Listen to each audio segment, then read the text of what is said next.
serious, you know. Good evening, everybody. Good evening. Good evening. Thank you. Thanks for coming back once again. So this is our January 28th meeting. A little bit ago, or end of last week, Zach sent off kind of a preliminary 50% draft, or kind of the first half of the document we've been working on and generating, putting things together. We know it's a draft, but wanted to get it out there and start discussions going on it. He's continued working on it, and obviously we've got more to follow. But kind of want to jump in tonight and start getting your feedback on the document.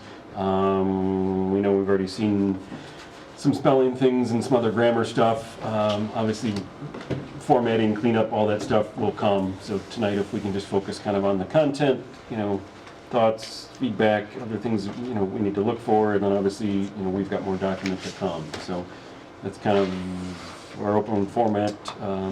For tonight, we'll start to kind of work through the document and highlight different sections and garner feedback. We're all armed and ready with pens and computers and whatever we can take down information, and obviously continue to refine the document and continue to plug in data as we go.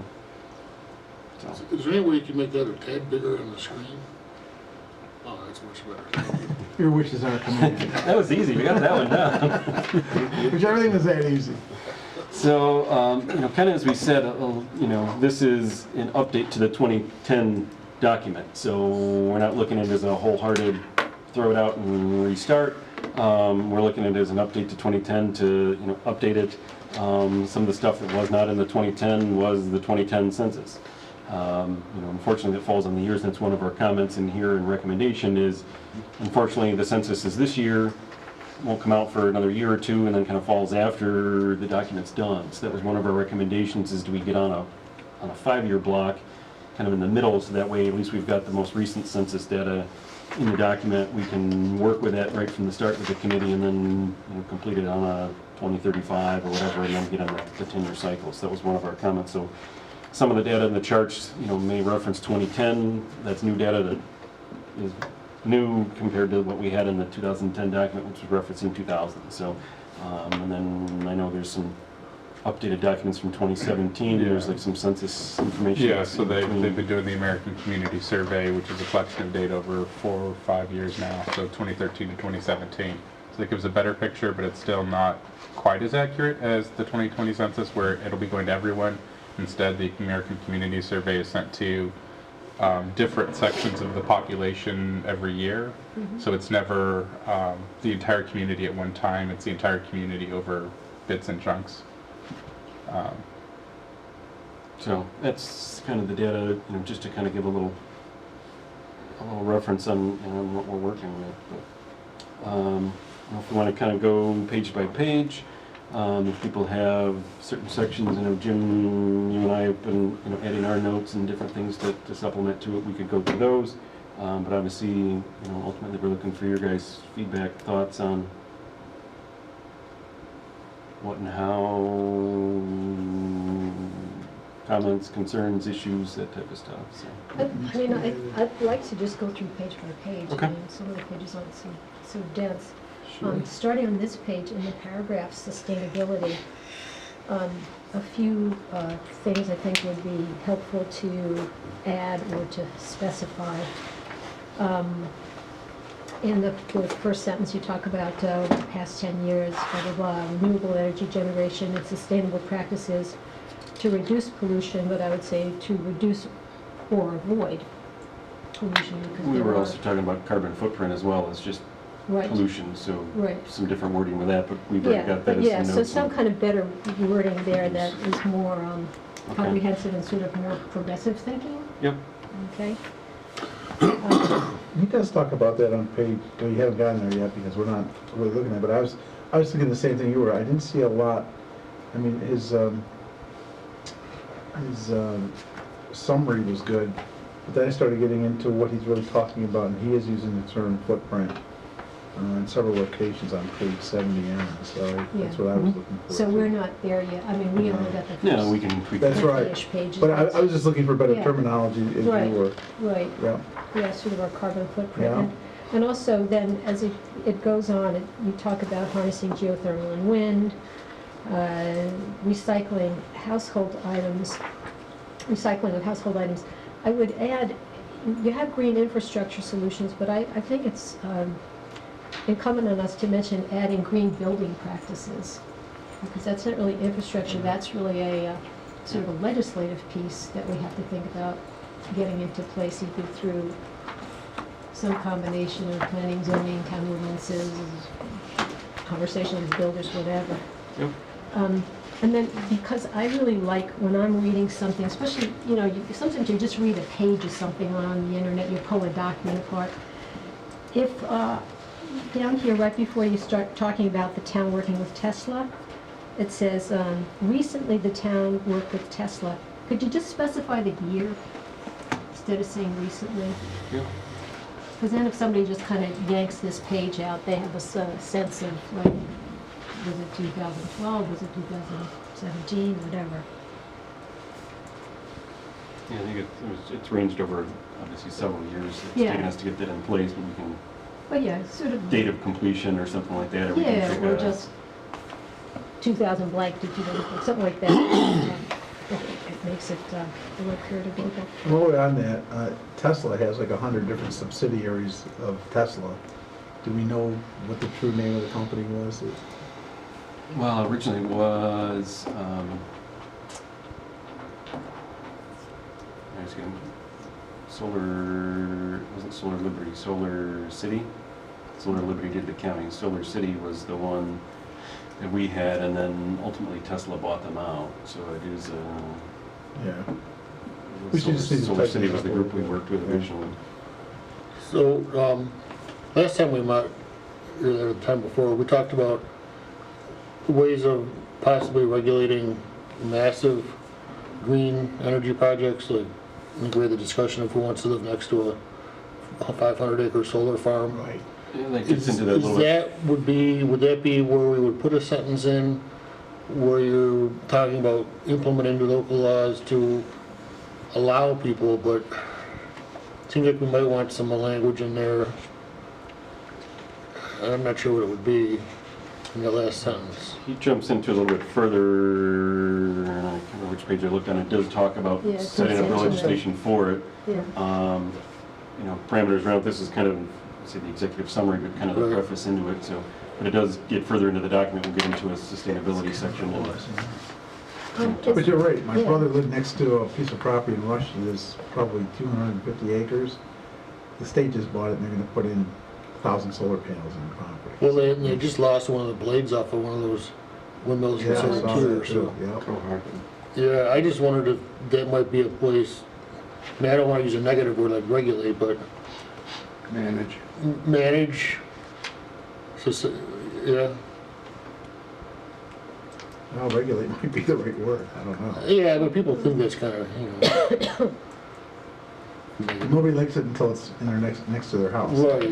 Now you like And it. if we get the language in there now, like you guys have said in the past, then Well, you can Chuck, quote how about that. if we do it this way? We keep that sentence, the ability to install renewable energy sources, but how about the ability to install responsible or reasonable or well-considered Well, renewable resources? I think you want to, I think, Something right now the that's- code says you can't generate more than your, basically, you can't generate more than your. It can't be a power Use- generator, it's an So is offset. there something in there that you could, that could be,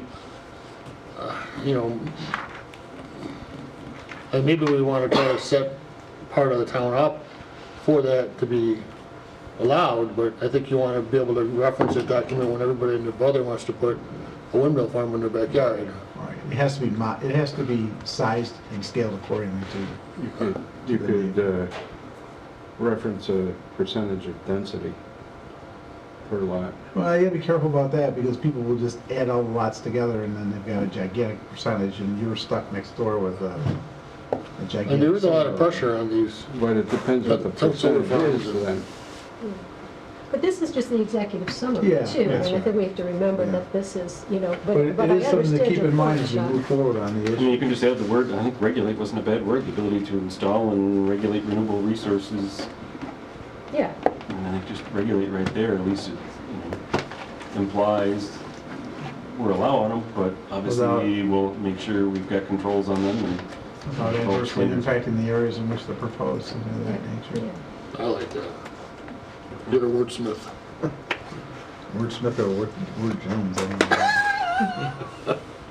Do we want to make any mention, because I know it's on the radar of the town board, and I think that the probability of it being codified is close to 100%. Anything about community choice aggregation at that point? I think we'll probably talk about it later on. He's Later got a on. whole bunch of areas that he's discussing. We'll just say later. And we'll probably know more about it as we start to wrap up the document. Right. We're having a public hearing fairly soon. Okay.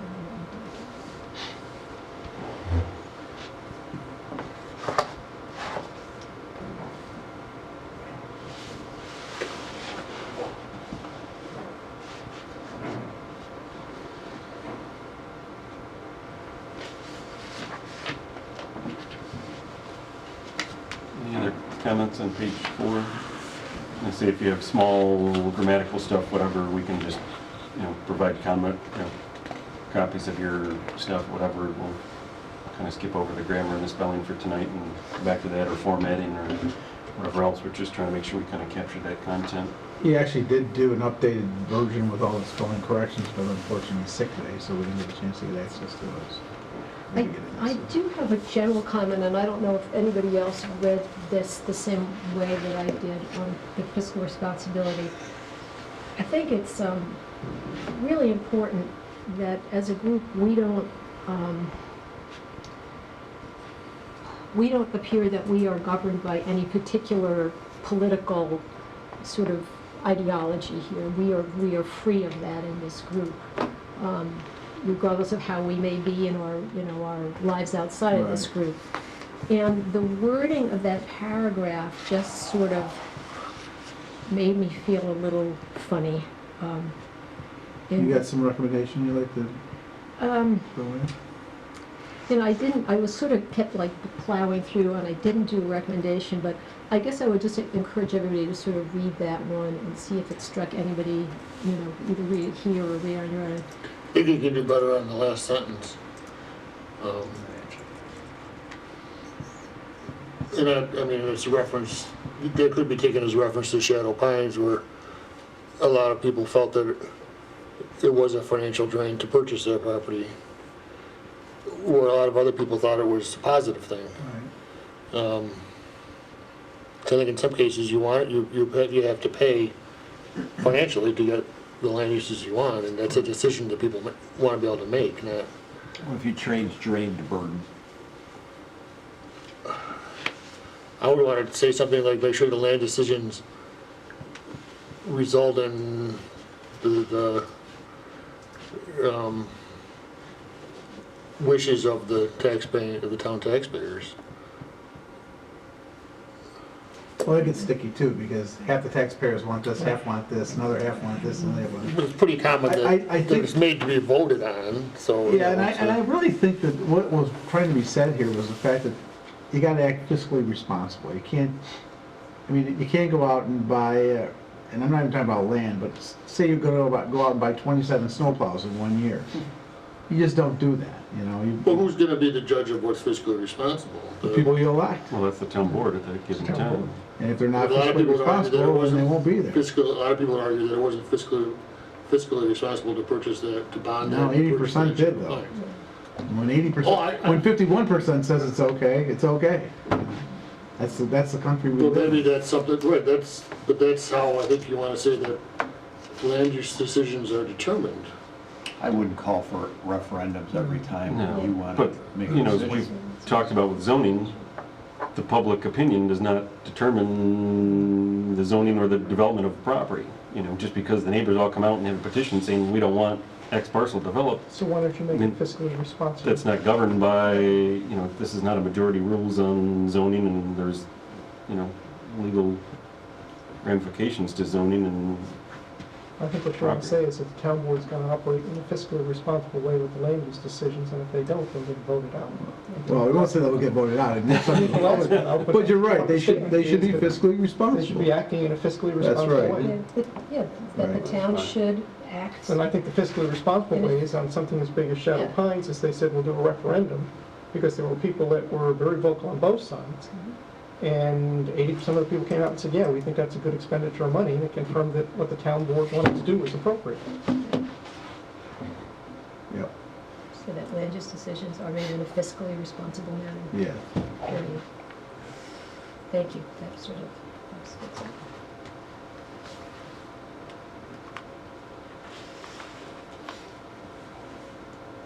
Very good.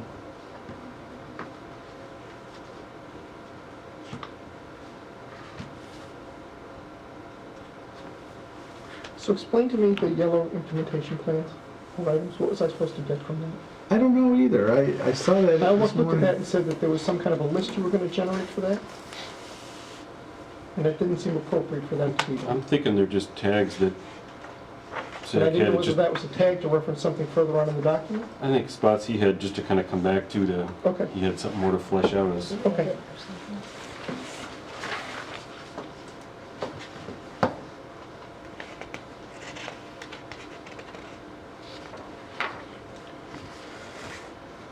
So, page 5, Hi. most of those, And, we got a few acronyms to add. We've got several to add. I went through and found several that I had to put in after I started reading the document. So we can update those. Yeah, we'll clean that up for you if anybody has any new ones that they want to put in. I think it's secret round, it's good. Yeah. So the very first sentence there, and the second sentence kind of goes on to say this, but I think it's better to say it up front and just strike the second sentence. That the purpose of the comprehensive plan update is, I would say, as a citizen of this town, is to educate the public regarding the current status of many aspects of town operation. Secondly, to lay out recommendations for the next decade. And then thirdly, what you have there, to provide an overall framework for future public and private investment in the community. And just get it all out there in the first sentence, but I think education, of our fellow Penfielders would be great. I'd love to see this thing sort of disseminated in a way that people do read it and people do look at it, and then they're not shocked when mixed-use development comes in, or they understand why developments can occur here and why infill developments are going on, but developments used to do that here not, and so forth, so. Pretty good. And I would add a word too in that same paragraph, on the third line from the bottom. Fourth line up from the bottom. The sentence begins, "It will serve as a guide for future planning and policy decisions." And you sort of get into it after that, but I would say it will serve as a non-binding guide. You say a little later on that it won't be explicitly, in a really, really super long sentence, it looks like it was written by someone who speaks German, that last sentence. I was an attorney. Easy. A good attorney. Easy. Who happens to speak German. Don't know what the word is. A German attorney? Is there a good attorney? Yeah, it's a good attorney. You know, lots of great attorneys. 2 shots in 2 minutes. It's getting tough in Nobody needs it, still they do. But I would just throw that word right in as a modifier of guide, non-binding guide. And just be upfront about it, Well, you gotta be careful though, because in many places, later on, he talks about the fact that there may be situations where you want to veer off a little bit if it's in the best interest of the community. And if it's non-binding, if it's, That's what I mean, oh, yes, non-binding. non-binding, Yeah, that's right, yes, I'm sorry. that's what I'm Yes. saying, just Yes, that's right, get it out there. yeah.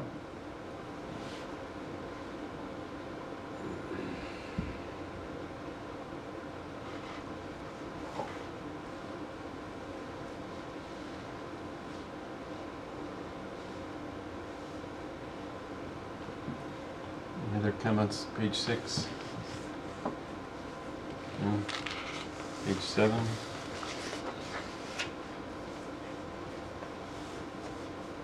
Start to get into the community profile.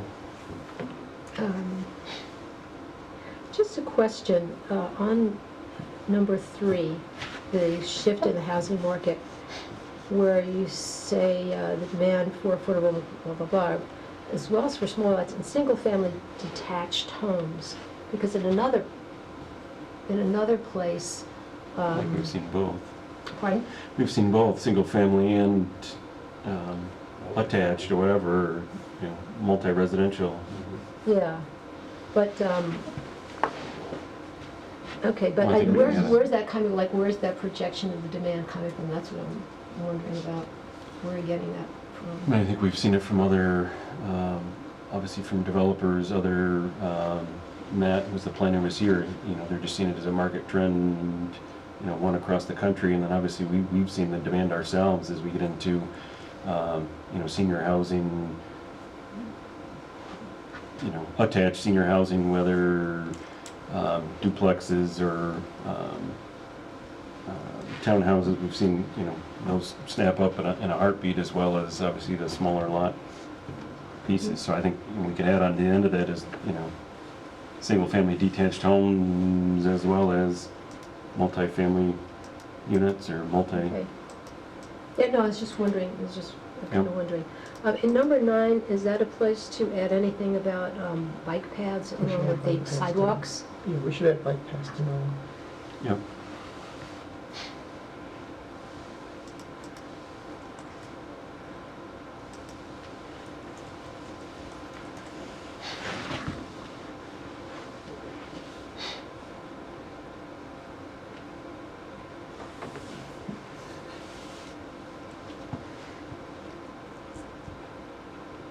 Anything else in our community profile?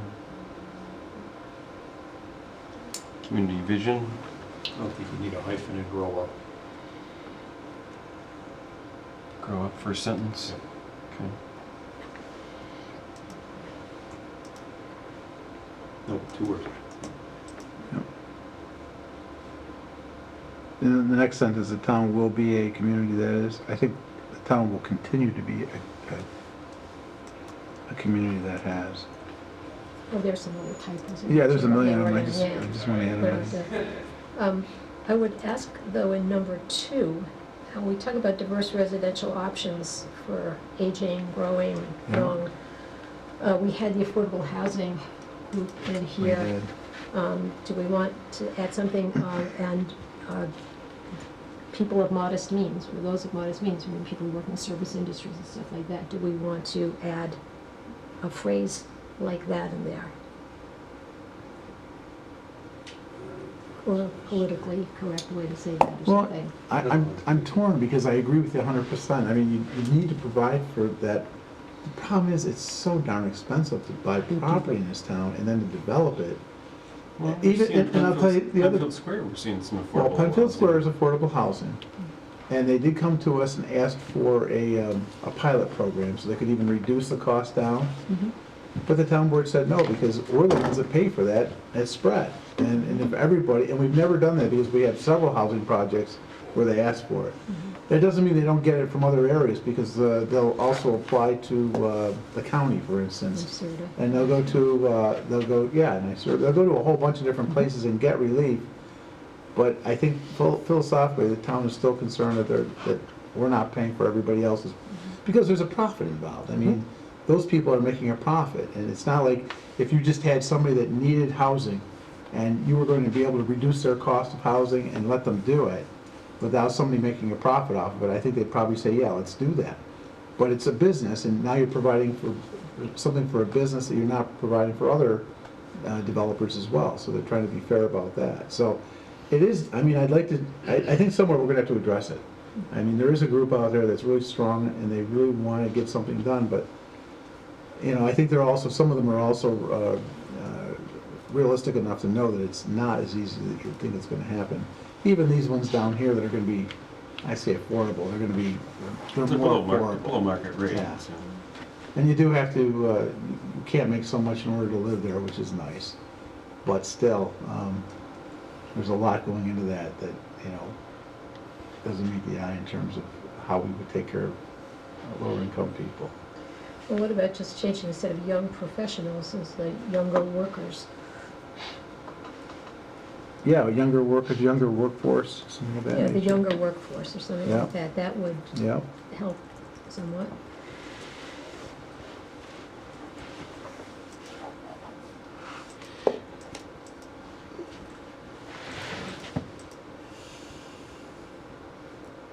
mhm, On number 4, I would add, as we talked about on the other page, renewable energy, green infrastructure, and support for green living practices. Because the infrastructure is good, but we have to support ways in which people can easily live out that life cycle, like some towns are putting in compost collection, for example, things like that. That also kind of goes to, well, can I put solar panels on my roof type stuff? Mhm. It's not really a town infrastructure, but it's a personal practice in a way. I promise only 2 more comments on this page. In number 6, I think we say here strong leadership, and on page 4, it's a very high quality of life and stuff. I think we want to be careful not to, let's let the evidence speak for itself. So I would say effective government, based on what? Based on transparency and public engagement. I mean, those are the hallmarks of good government. So I would say effective government based on transparency and public engagement rather than strong Okay. leadership. Leadership comes and goes, but those values should be transcendent. And then to Chuck's point about Shadow Pines, in the paragraph that follows that the town will achieve this vision, blah, blah, blah, blah, blah, positively contribute to the local tax base or provide broad intangible benefits, for example, open space. And then just continue, and are developed in a manner that enhance the character of community.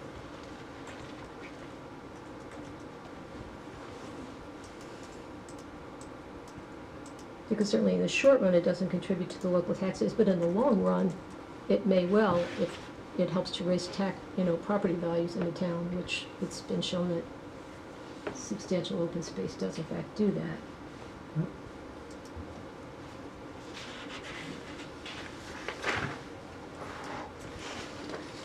Anything else on page 7?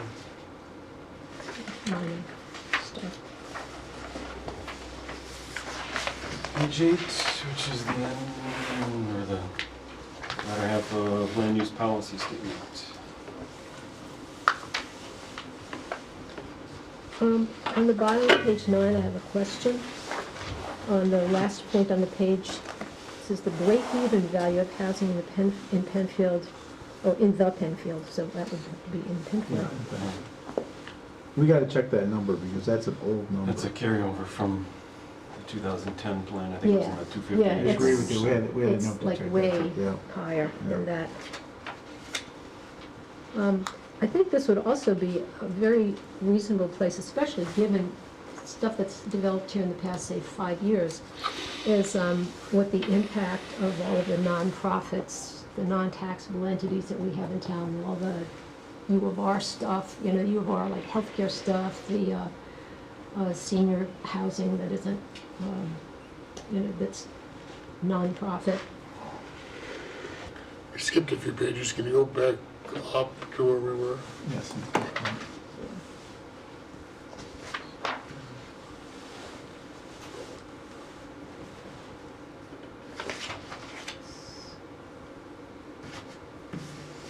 Where are we there, Mark? Well, we ended 7, we didn't have comments, then Oh, we were jumped. talking about 9. We were on 8, you jumped to 9. Oh, yeah, I'm sorry, yeah. Just make sure if there's comments on 8. Sorry. Doug's at the top of 8 here.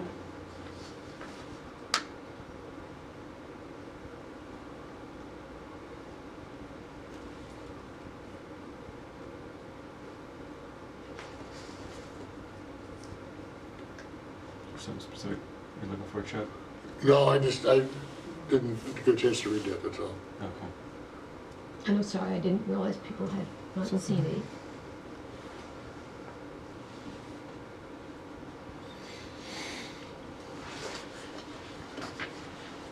Anything else on page 8? So just a question, and because in the last comprehensive plan, they talked about affordable housing as being a priority. And I think we talked earlier that we never really did anything to address that.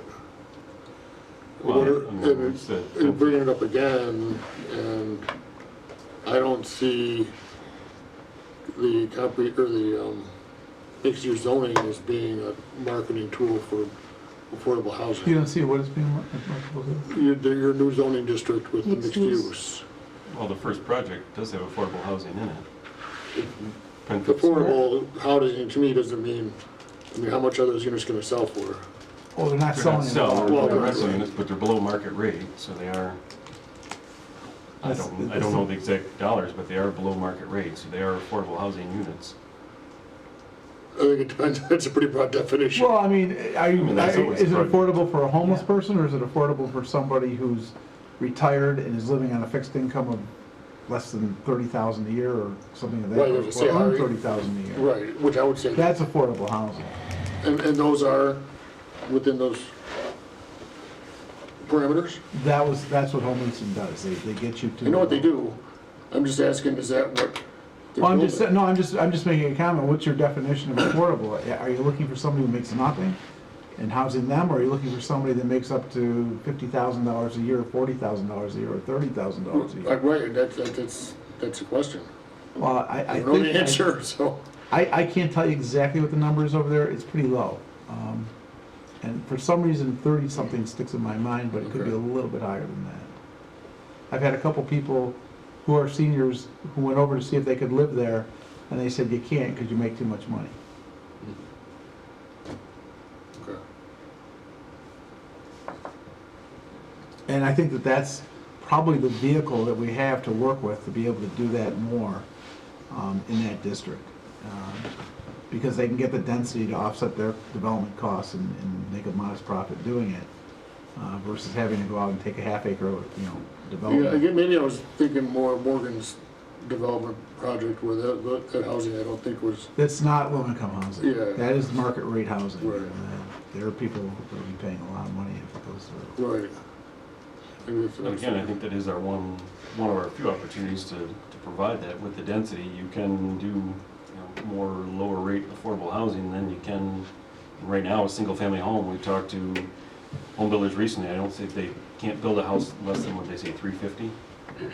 I mean, right now, based on material cost in Penfield for a half-acre lot, given development costs, lot costs, everything else, they said they cannot build a home below $350,000.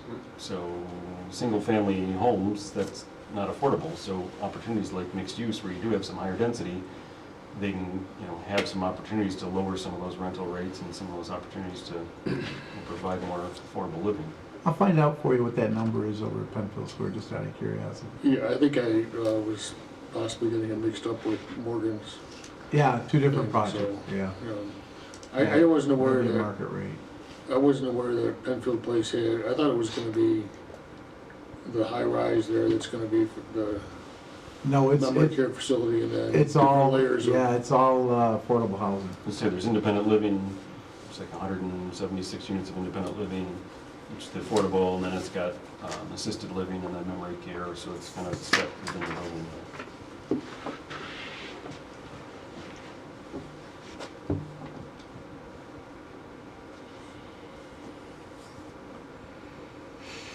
Anything else on page 8?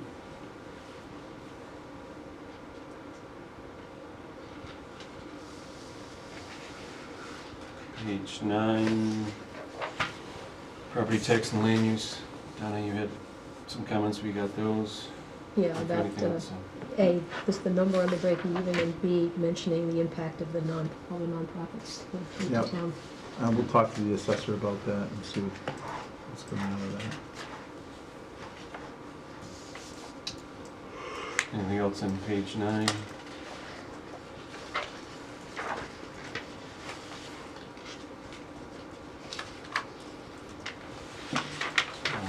Page 10, and page 9 we talk about fiscal cost benefit. Page 10 we get into some of the land use descriptions. Some of it, Zach mentions the rezoning recommendations map, and we'll plug that in as we've gone through it.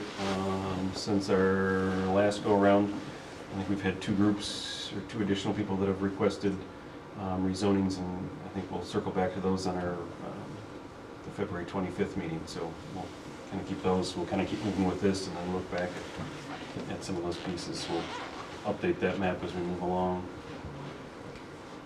Question on a couple of things. So this is current land use categories, but we might be proposing some new ones. I think we'll be proposing a couple of new zoning categories. So maybe if we can just put the word current in front of land use categories to differentiate it from what we will hopefully be proposing. Also, is it missing CR2, or am I just not seeing it? No, it is, and it's also missing, in the mixed-use areas, it's missing the Four Corners and the LaSalle's Landing District. Right.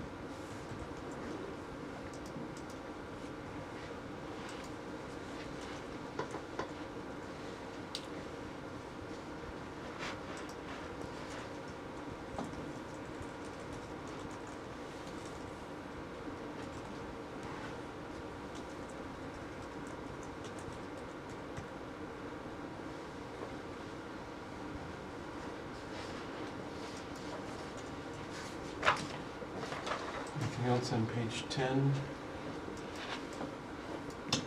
Page 11, Can you reword the planning horizon piece? I know what you're trying to say on it, but the way it read to me the first time I read that is it said we were gonna wait until 2035, and then we were gonna go to back to 10-year increments on it, so it almost was confusing to me what you were trying to say here. I think that's why it's highlighted in yellow, and that Yeah, was so I kind of think it our, makes sense to wait for the census so you got the most accurate data that you can get. Right. So, to say something like, we'll delay the next comprehensive plan to 2032 to start it so that we take advantage of the census data, and thereafter we'll follow along every 10 years, and just offset 42, it. 52. 42, 52, Yeah, 62. yeah. As opposed to, you've been doing it 10, 20. Right. It just reads a little bit. I think that's why he And explain why we need it. Yeah. left his little yellow blurb there. Yeah, and I think Yeah, to say that, we haven't quite fleshed it out, but that it was makes kind of sense to delay 2 years until you get the accurate census data, so you have the most current information, Yep. and then just offset it by that and give the example of the dates. Okay. But I think it just doesn't read as clean. Okay. Yep.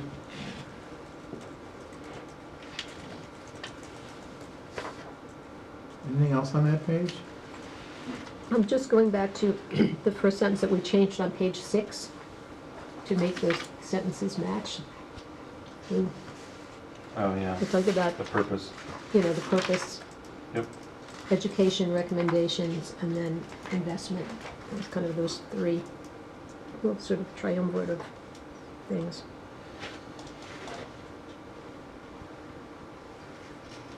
It's the same, Yep. we have the Yep. same purpose line there, so we'll just update.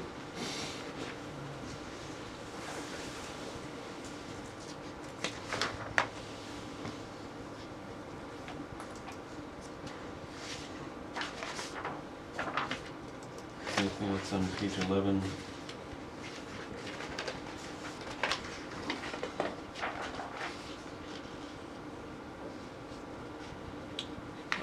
Page 12 kind of is a recap of past plans, studies.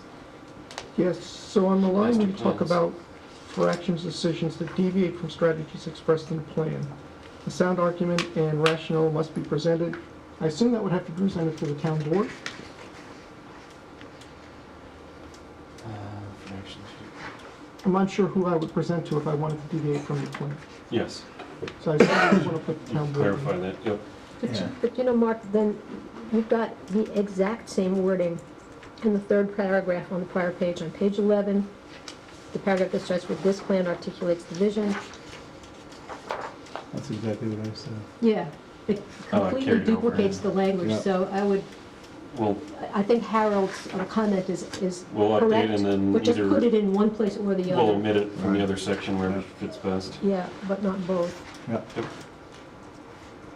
I'm sure that was a little cutting and pasting just to.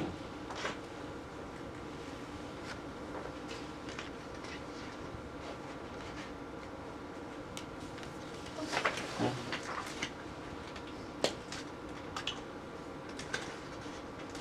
Any comments on the summaries of the past comp plan pages? That goes 12, 13, 14. Page 13, he's got the 2000 plan, and he's got 2020 in the first line, so I think he needs to go back to 2000. Yeah. Just, I got it down anyways, but I just want the group to know. The other thing too is, somewhere in there, he has to talk about the local waterfront revitalization program. And that was a lengthy process, and it's been updated once already, so we need to add that in there, probably somewhere as it relates to the time frames that he's got here.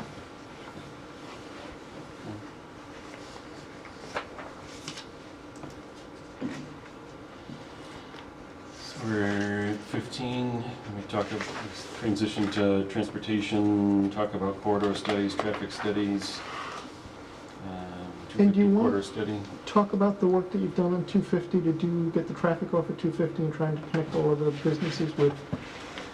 Yeah, it might be piece behind good it, to is that- reference Luann Reference with. is the work you've done on trying to eliminate the traffic there. Yep, good call. Yeah, we'll incorporate Luamp into that.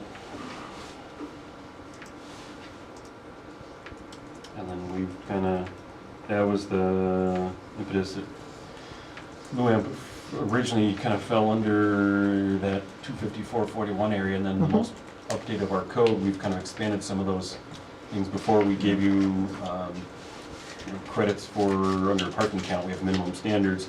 If you have shared parking or cross-access, we give you credits down for that. We've implemented that town-wide, so I think that's a good point I think it's just something that to share that you ought to that's not highlight that people implemented. can see that you've done that to Yeah. work on the traffic. Yep, What would LUAMP stand for? Land Use and Access Management Plan. It's a little hard to say that, so again, another acronym, but that was something that Is was, that on your list of acronyms? I don't know if it is, but It it's should be, it should be. it absolutely That's what I should didn't know. be, because it really drove the process for us to start thinking about internalizing access on all the It is not. major corridors in the town, so. But out of that, you know, now we've got businesses connected, rear access drives, that also, as I said, kind Minimizing of curb cuts. minimize curb cuts, and then, you know, also allowed for shared parking agreements between properties, you know, minimize some of the parking demand needed if you can share it between multiple entities or multiple parcels.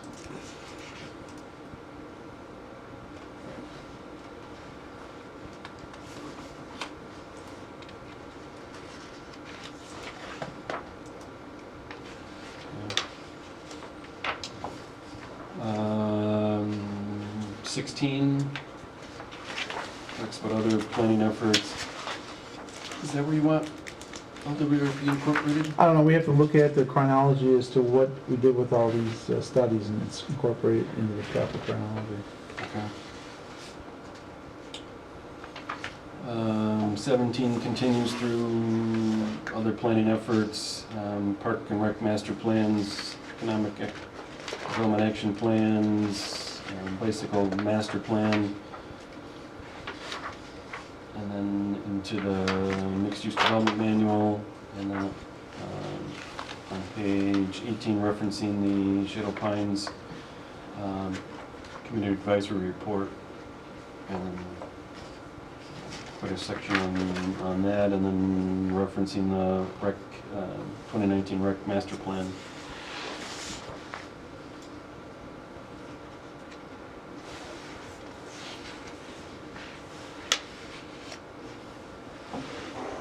Notes on those.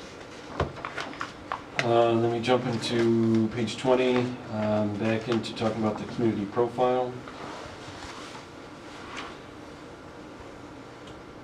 And we talk about some of the key issues we're facing and a lot of what, this group heard in the public information meeting of, what some of the community concerns are, where we're hitting, we're not hitting, things we need to work on. So we kind of tried to summarize some of those. Some of those are obviously carryovers from 2010. Some of them are new input garnered from that public information meeting. Is there anything else to those lists that you wanted to add, delete?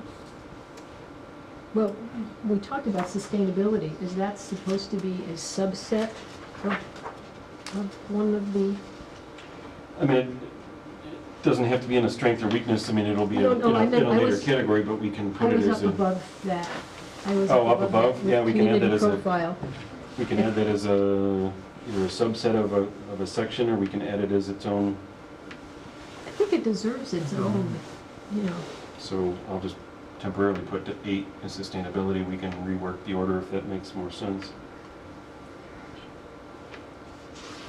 And I guess I would like to, I'm still gonna lobby for this notion of civic engagement somewhere in here. It doesn't have to be its own thing, but either within community resources or population characteristics or something like that. Because an engaged citizenry makes for a better town.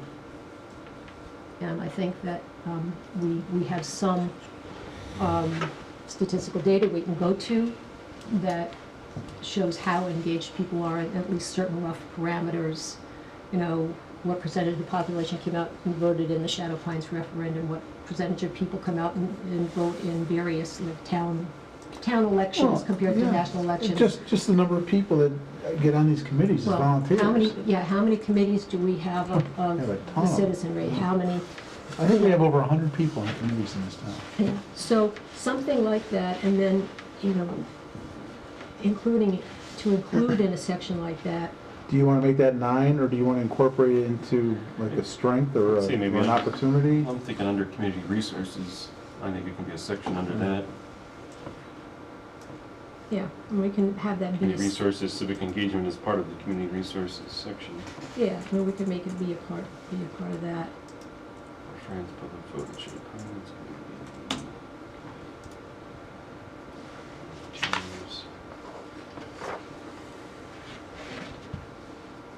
What about agriculture? I think we can highlight that under natural resources section. And It's Or kind of land hidden, then, use. isn't it? Well, what about in land use? Well, again, that's hidden, because it's Or land about use. 50% of the town, Well, it's not really 50% of the town. It's land-wise. a very, no, not really. It's there is a percentage, but there's only 3 or 4 farmers in town. I think it probably come under land use, I would think, Yeah. along with a lot of other things that we should be But I discussing. mean, okay, It'd be like, it's like, what other benefit could you talk about? I mean, it's, okay. I mean, if we're adding in sustainability. If anything, to me right now, that's a weakness in the town, because you got farmers that, we used to have a ton of farmers in Penfield. We're hanging our hats on 3 or 4 guys that are really killing themselves trying to keep it going here.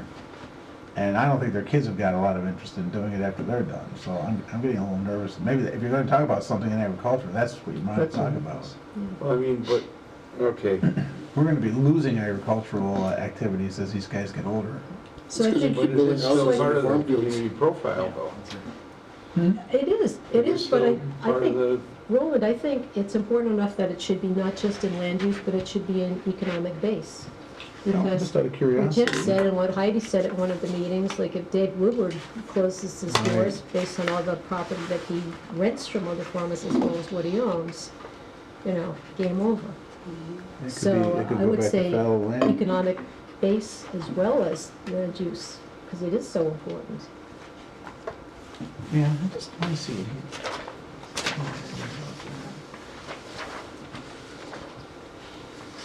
Well, I added a note to land use about talking about agricultural, and I think I added it also under weaknesses. Item L is future farming and farmers is a potential weakness going forward that we need to look at.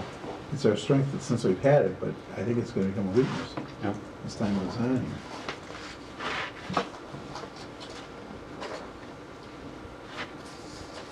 And in the key issues area, under strengths, I have a question about C. Just what does that mean? Commercial use that are geared toward residents, not the region.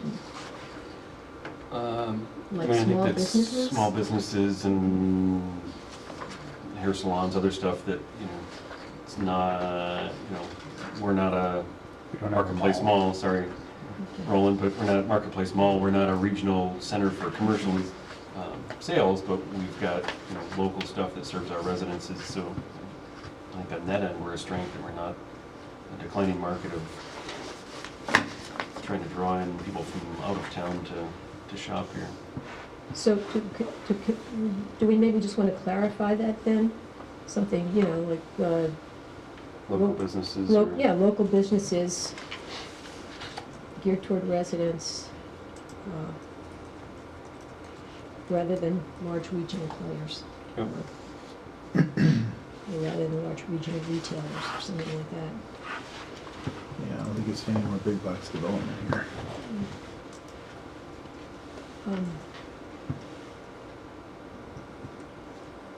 I would also say, again, getting kind of back to that, we have to be apolitical thing, where we say an H, innovative government, and this is not at all a swipe at anybody or No. anybody in this room or what they do, but we don't really have like objective data that we can put forth with that, the way we do have objective data on these other things. So I would say that we want to just kind of strike that. If we want to say well-managed government or something like that. I mean, we're never, we're not bleeding money. There's no riots in the streets of Right. Penfield, which would be Right. pretty amazing. But Right. something like that, Yep. All right. managed government or something like that.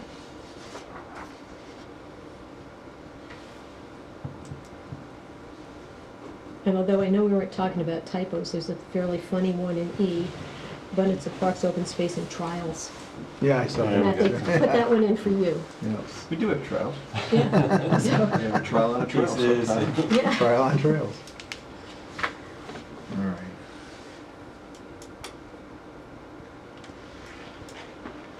I just made just a note talking about going back up to the other E. Only 8% of all lands in Penfield are zoned to allow for commercial businesses. I've also, I'm going to install industrial uses as well. Because there are two different zoning districts and it all totals out to 8%.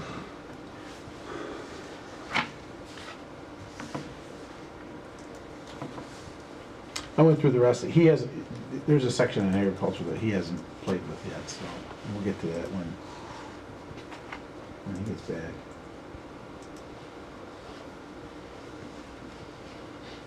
All right. Any other weaknesses, opportunities to be So added? H, on 21, Each of strength or weaknesses, opportunities, which? weakness. Weakness, okay. So my concern on that is, we talked a little bit about wanting to make sure that you didn't have large-scale renewable energy except where it was appropriate to have. Like you can change to And I permit think the or wording on to that says that, regulate you're maybe. saying it's a weakness because we don't have these big, large-scale. Right. Well, I think we can change the word permit to regulate. I mean, Yeah, I think we just need to be consistent with, yeah, we used that earlier and I think, To permit and regulate, is that what we're saying? Yeah. because obviously there's a demand for it. We just need to get the code in place to make sure that they're properly buffered, scaled, whatever parameters that, we need to have around those, so. and you need to make G stronger about the farmers.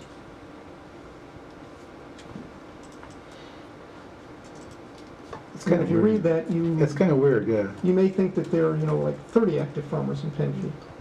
But, you just said we're down to 3. And loss of any of the farmers could potentially be critical. Right.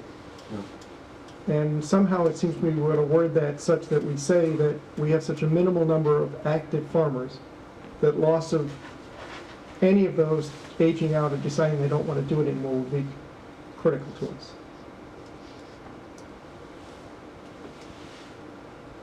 And I like your word, loss of active farmers in town is critical.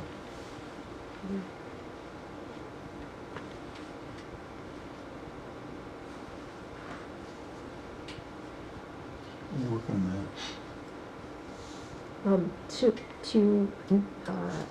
Letter I would say to be consistent with what we had before, mentioned bikeability or whatever, along with the sidewalks. And then we're consistent from that one section to this one. And if you could just explain K a little bit, like what exactly are you thinking of here? I think aging infrastructure maybe is a better word for it. Is we have older neighborhoods with aging infrastructure. Storm and sanitary pipes were put in the 40s, 50s, and 60s now need to be removed, replaced, relined. So maybe that's a... It's not just that though, it's even new structure, new construction. I mean, the cost of asphalt, for instance, is twice as much as it used to be. And, you know, the cost of PVC piping is more. They're all oil-based products, and I mean, everything is going up. I mean, even the developers don't want it to go up. It's killing them to do it as well because they lose markets by doing it. But it's just an ongoing problem for everybody. But if we could just clarify that, because it's very kind of oblique there.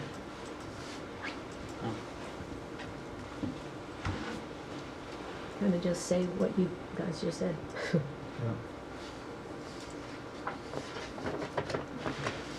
Okay. Anything else on that page?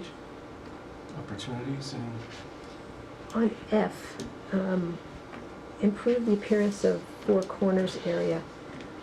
Is there a way to, are we going to try to improve the usability of that area as well? Or just You how mean it looks? traffic-wise? Well, and Or are you talking about just the make streets it a little themselves? friendlier for people to sit there, walk there, hang out there. Wow, whatever. it's friendlier now than it's ever, I mean, back in the day, you didn't even have the park. It was just an Yeah. old building, Shuffleburger's building. The big problem that you have is the state DOT. And I don't mean to be derogatory to the state. I mean, they move traffic. I mean, it'd be nice if it was easier to cross 441 and cross 5 Mile Line Road down there. It's difficult. It terrifies me to do it when I have to cross 441 for one reason or another. It'd be great to have some kind of like, you know, decorative islands or something like that in the roadway, but if you do that, now you're taking out the turning lanes. I mean, it's a no-win situation. I wish the guy had never happened, but it's there. I think, you know, we're talking to people that they are investing money in their properties, and they've done it for a long time. Some aren't, and we've got to go after them on it, but we have. I just don't know the answer at this point in time. I mean, there's 36,000, almost 37,000 cars a day going through that intersection. It's a tough we've seen site. improvements. We've bought parking behind, which I think is, you know, Yeah. having town parking, I think has helped at least the accessibility of it, but I think that's always an ongoing thing, and maybe we can just change, you know, improve the appearance in, I think a lot of Let's it say too, functionality or whatever the word is, or it's owner something. pride too. I mean, Yeah. we put in a lot of flower boxes and stuff when we redid the sidewalks. Some of them do great jobs down there with the flower boxes. Others do nothing. We have to remind them that that was part of the deal when we put the boxes in. Some of them weren't there at that time. They're new people and they didn't even know that, you know, it was their responsibility to do it. It's just an ongoing battle trying to get people to do it. And, you know, it's, half of them aren't even owner occupied. I mean, they're all tenants of somebody. For B, can we strengthen that up with maybe some different ideas in addition to changing the agriculture and markets law? I mean, there must be stuff the town can do, zoning or... Well, I mean, everything is driven by the New York State Ag and Markets Law, and actually that's a great law for farmers because it really does protect them a lot. For instance, you know, you see tractors going down the road. They have the right to do that. I mean, if people get annoyed by it because they're going 5 miles an hour, but they have every right to do it. Those roads were only there because those were farm roads at one time, and the state's been really good about, I think, protecting their needs. I think the key might be, what are some innovative things that can be done at the state and local level to enhance and support agricultural development? Yeah, I see a think lot of new changes to agribusiness involve coming in. local level rather than just the state, I guess is what I was thinking. Well, I think in the case of the town, I mean, a lot of it has to do with it, if, you know, try to stay out of their way. I mean, try not to impede their ability to make a living and do what they need to do. I think we've been pretty good about that. I've had Dave and your dad and all sorts of people on committees with me looking at how to, you know, make sure, at one time, for instance, if you owned a farm market, it had to be closed 3 months out of the year because they didn't want to turn them into Wilson Farms and that kind of thing. But that wasn't fair. I mean, if they had the ability to make money during the winter months or whenever they wanted to do it, they should have had that ability. We changed that law. It's the development pressure that's killing them. So, I mean, you took all that section of 250 and all those farm fields are, you know, will be gone. Well, it's So not that's- killing them. I mean, that's their life. I mean, that's going to be their retirement. These guys, your Dave Woodward or your Terry Rothfuss, you've been there for 60 years. You can't do it anymore. You physically cannot get out of bed in the morning to do that every day. You got to have a insurance policy so that you can survive the next 20 or 30 years, and that's their land. I mean, it's their right to sell it. That's why you have zoning, to make sure they're following the same rules that you want everybody to follow. But at the same token, you're saying your weaknesses are the future of farming. Well, the What weakness. are we gonna do to make those two? Yeah, it's a good question. I don't know. Well, I'm not saying I have I'm the thinking answer, I just- what the government's trying to do, the state's trying to do now is to try and open up the definition of farming. Agricultural now is, you know, agribusiness. It's wineries, it's cideries, it's all sorts of stuff now. It's, you know, whatever they can do to make a living at it. I think it's probably more open now than it's ever been. When Dave and Shoot, they were here talking about their needs, you know, things have kind of changed to the standpoint where they want to farm, but sometimes that farming means you're going to be pulling in traffic, which when you're pulling in the traffic and you've got the cars, Right. neighbors don't like that. But that way of farming where it's, you know, baling hay, selling seed corn and stuff, where the only thing you're going to hear are the tractors day in and day out, that's not necessarily bringing up the income. And from my family and my standpoint, we're not tractors, we don't do the hay, we don't do Yeah. the corn, we don't do that sort of stuff. But could me and my husband put in trees? Could we sell pumpkins? Right. And could we do that? You know, those are things, but again, it's going to turn into something similar to like what you're seeing to a minor scale, what Whitcomb is doing, you know, but again, that traffic flow, I think, is what the neighboring homes, where they come in and they don't want to see that traffic or it turn into a store or a thing, because Right. it's not what they're used to. And I get that, I understand it, but But that's I've also agriculture. got to maintain the land, and I've got to bring in a source of income to pay for that, to survive, you know, and again, you know, now that land and making that land continue goes on to my children and so forth. And what happens when they don't want to do what your dad did? his dad Exactly, did? and don't get me wrong, what I love, I mean, do I want, you know, traffic all the time? No. Would I love to keep it the way it is? Yeah. I need Dave.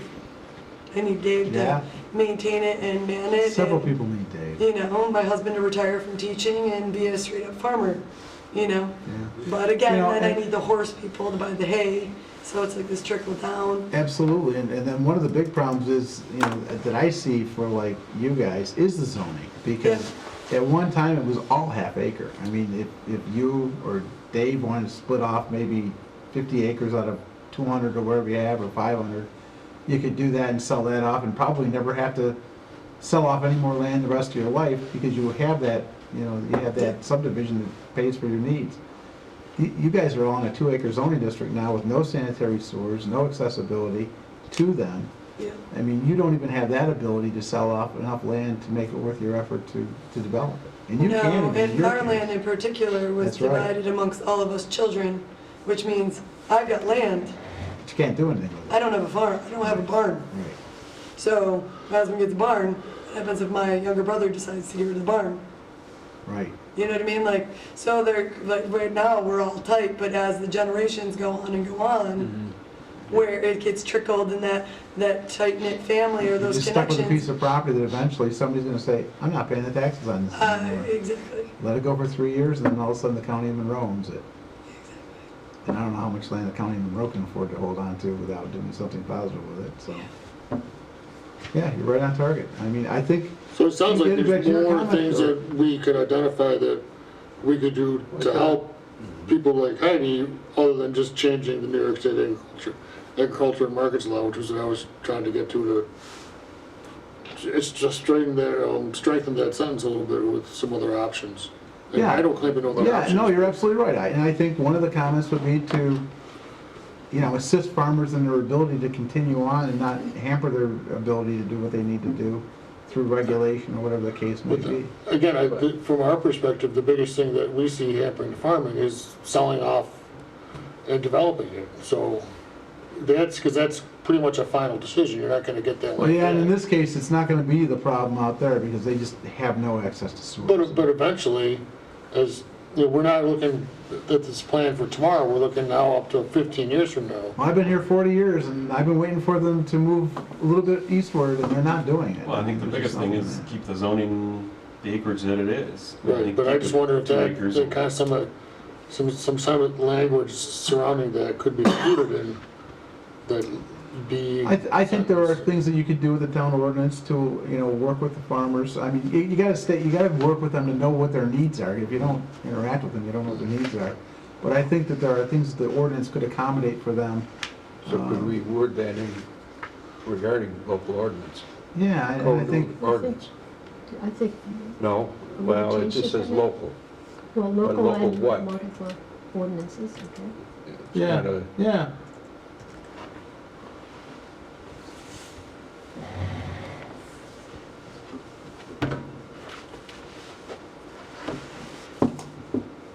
Thank you.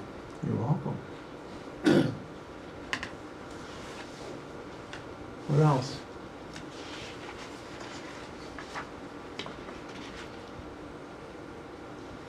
All right, we can always come back to everything, so if you don't get it tonight, we'll certainly have other opportunities.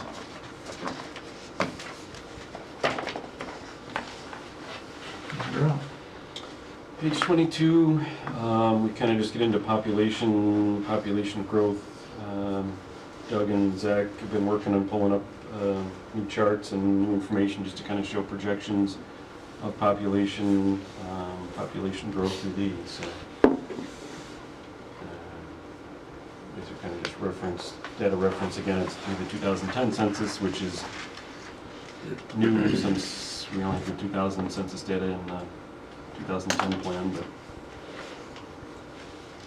an aging population. I think you guys again referenced the 2016 U.S. Census Bureau and American Community Surveys. It shows the demographics. We continue to age. Monroe County continues to get older, as well as obviously the town of Penfield continues to get older In the county. in the county. In that paragraph, age of population, I don't know if we can pull that back up. Okay, age of population. So, I think something that's very helpful and something that you reference, but then don't attach a number to, is what percentage of the total population you're talking about in 2012 and 2050. You're giving these raw numbers, 43.7 million and 43.1 million, in terms of how many of us oldsters there were and are and will be. But if it helps to provide perspective if you say what percentage of the population that represents overall in each of those years. And then I would just strike the sentence in the middle of the paragraph that says, by aging, demographics often mean a proportion, blah, blah, blah, because you will have given the proportions, which is more valuable than the sentence that says what the demographers are talking about. Is that not a quote from somewhere? It might be, this is one that Zach pulled up. I mean, I take that at the bottom where it's Yeah. Yeah. bibliographical citation means that that's pulled from somewhere and quoted. You can't really change that. Well, you can add an ellipsis where that by aging sentences, and if you do, We didn't write it. I'm wondering if Yeah, if we he can pulled it say from that. this An Aging Nation We can put a little note next to it and check. That's true, I mean, yeah, but usually, I mean, when you're doing a quote, if you need to, you know, you don't want to quote like the entire Gettysburg Address, you can just put ellipses in for the middle. But if you want to leave the one sentence, fine, but I would. Oh, I see what you mean. Yeah, ellipses there, but I would still, You still want the percentage. bracket the percentages to show that it's an added feature, you know, not in parentheses, but in square brackets, to show that it's an added feature. Yeah. Okay.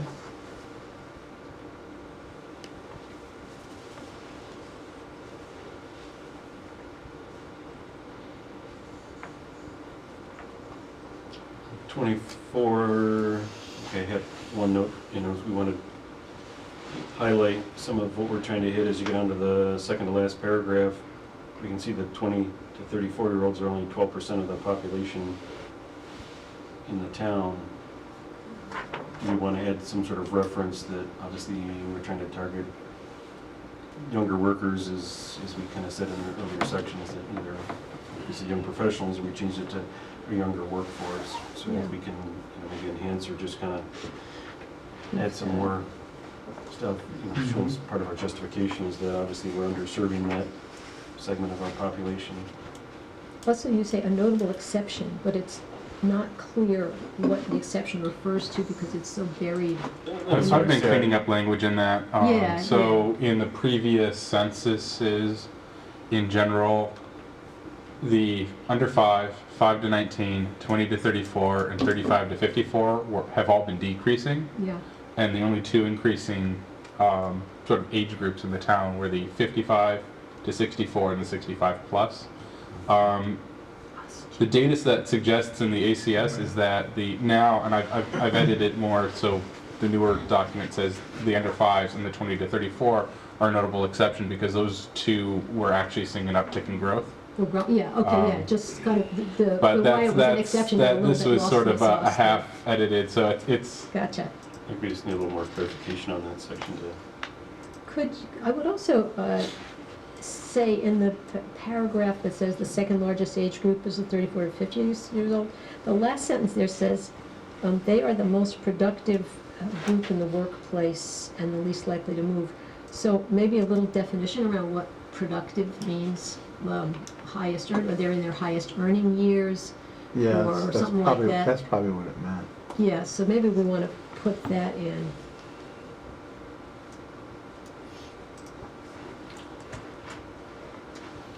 Because that's certainly germane to the economic health of the town, to have the highest wage, the people who are at the peak of their wage earning continue to live in our town.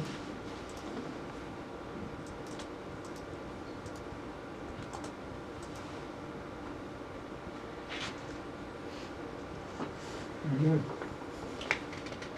You know, it's on 24. 25 is just a chart that kind of references that. And that, I'll have that updated, so it's 2017 ACS age groups instead of 2016, so it's more coherent with the rest of the data we'll be presenting in the rest of the document. It can be more visible on the page, it's kind of Yeah. smaller. All 65 and olders are gonna have a tough time reading this. Well, isn't it growing age group? So the second highest median age in the county in Penfield. When are they gonna stop treating over 65 as a monolith? I don't think that's accurate. People work longer now. People are, you know, Live longer, I healthy. always thought you were 49, Jim, but you know what I'm saying? We're glad you're still with us, It's Jim. 49 years ago.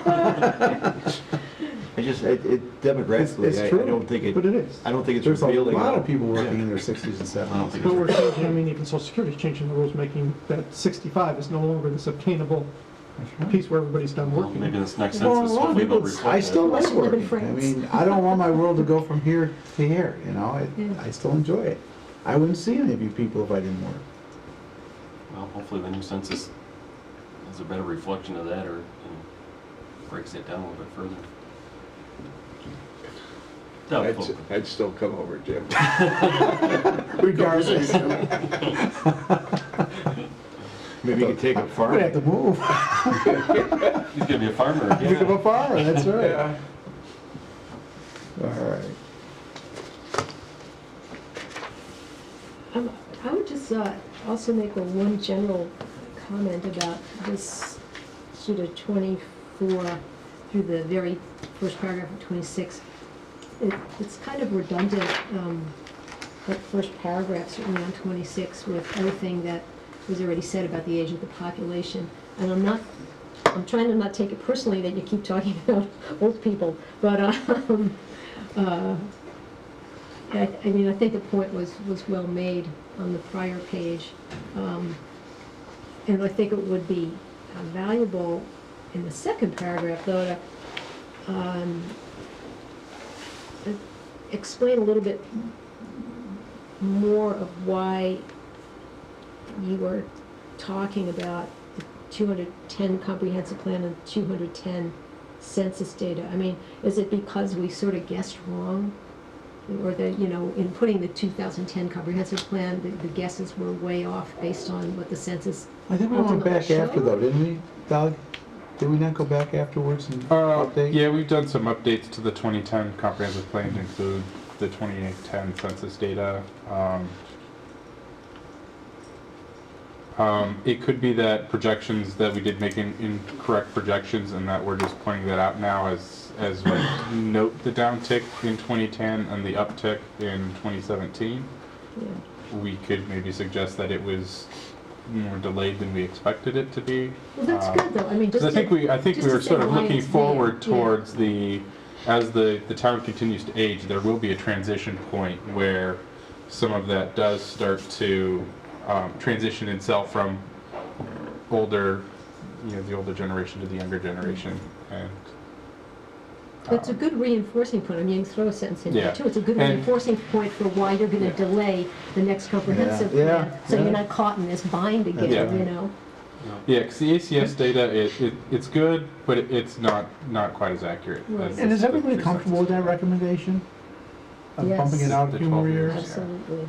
Oh, yeah, yeah. Yeah, This Okay. was crazy. Yep. I think what we're doing here now is we're just identifying a trend. That's Yeah. what the purpose of this is, Yeah. in the bigger picture. Well, yeah, it's important when you go to discuss how you're gonna address different things happening in the community over the next 12, 13 years. Well, we gotta know that. Based on who's moving Know our forward. demographics to know what we're trying to Having the do. most accurate data would certainly be helpful. Yeah. I mean, the ACS is good, but the margins of error are higher. But that's exactly it, and that's why, And- yeah, again. Oh, that's why we're makes a recommending perfect delay case it, for- so- Yeah. Yeah. But, right. yeah. Targeting makes a different perfect age case. Make another groups and pitch what our for it over here. demographic is, it's best to have the best information we can. Okay. So 27, again, is community information, breakdown of education, breakdown of home ownership rates. Comments on those? And then 28, So just to point out, we do have newer data than what's currently in the plan. You know, I have them all here in Excel charts. We just haven't gotten them plugged in and formatted into the document yet. So hopefully the next one we'll send out to you guys will have all the 2017 data in it and formatted into the document.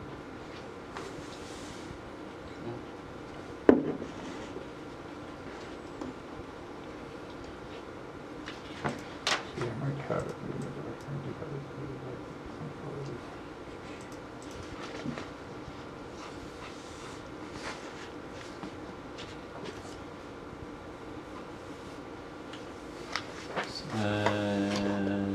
so you have one updated there. And page 28, we start talking about residential building activity. You kind of see the downward trend of new home builds, obviously from the 60s on down, and we've kind of been slow but steady in the last 10 years. We've been pretty steady with what we have, but projections moving forward, I think we're continuing to see a decline in single-family residential homes. One, the demand, and two, the uptick in people's wants, desires for either mixed use or multi-residential or some other housing opportunity. On the lack of sanitary sewers, too. Lack of sanitary sewers.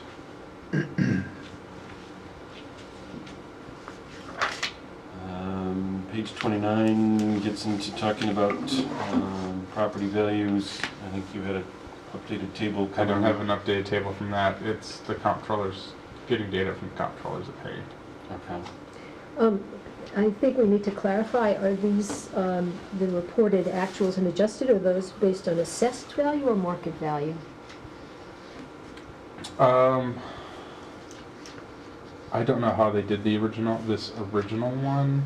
Well, I think Whether we this just- was Yeah. something that was provided by the comptroller, or whether this was a local calculation that they did. Yeah. I know later in the document we talk about inflation adjusted income and things like that, and that was done using the Bureau of Labor Statistics consumer price index ratios to calculate out the approximate buying power of money Right. between the 2 years. But for this one, I'm not sure. Unfortunately, I don't have the original data set that they Yeah. pulled for this. But when you get it or whatever, Yeah. I think it's important to specify what those values are based Yeah. on, Yeah. whether it's local assessments, whether it's, market value from whatever Sales. reported figures to, home sales or something like that, because, I'm Yeah. assuming it's inflation adjusted, so the actual price is the difference in price between 1999 and 2009. The adjusted is inflation based. What would the value in 1999 value be in 2009 money? All things equal. right, but again, if they're. But if they're- showing prices and ratios and Yeah, but- percentages, right, sort of like because- we've done with other charts. If one town is basing it on assessed value and another town turn in numbers based on market value and one's is more, so. I'm assuming they're doing makes it a- based on assessed values. The comptroller's doing it based on assessed values because that's the data set they collect. Because that's also We can more verify that and just add That I can verify. notation to that. spurious than market value.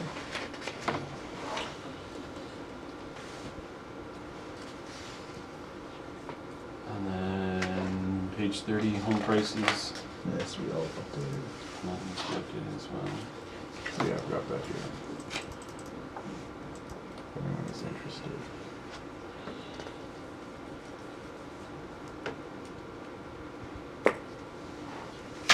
So we'll incorporate that into a chart for the next Yep.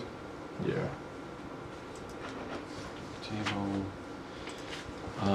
Household income, do you have updates for that as well?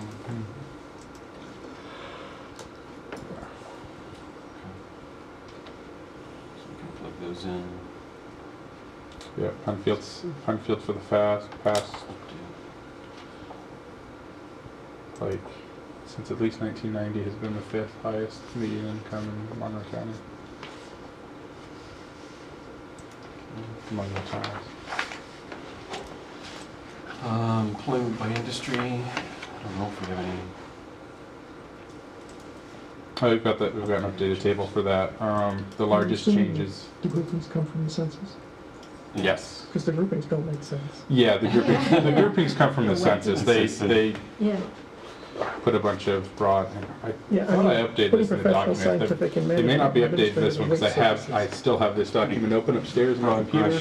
Categories that So- lump a lot of things in. And So, yeah, so the largest change was professional, scientific, and management has moved up to second place from manufacturing, and manufacturing's moved down to third.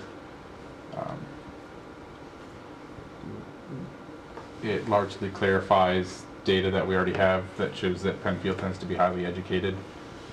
A significant portion of our town has bachelor's, master's, and doctorates.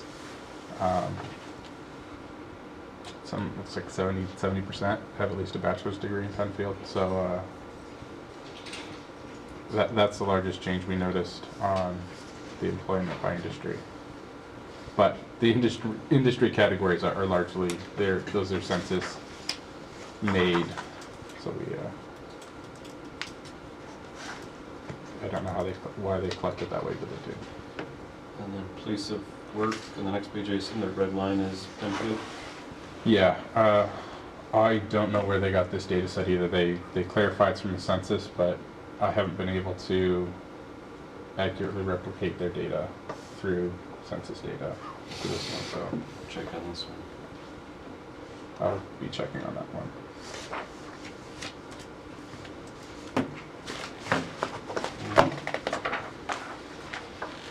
Then we get into starting the section on community resources. So the first section talks about sanitary sewer.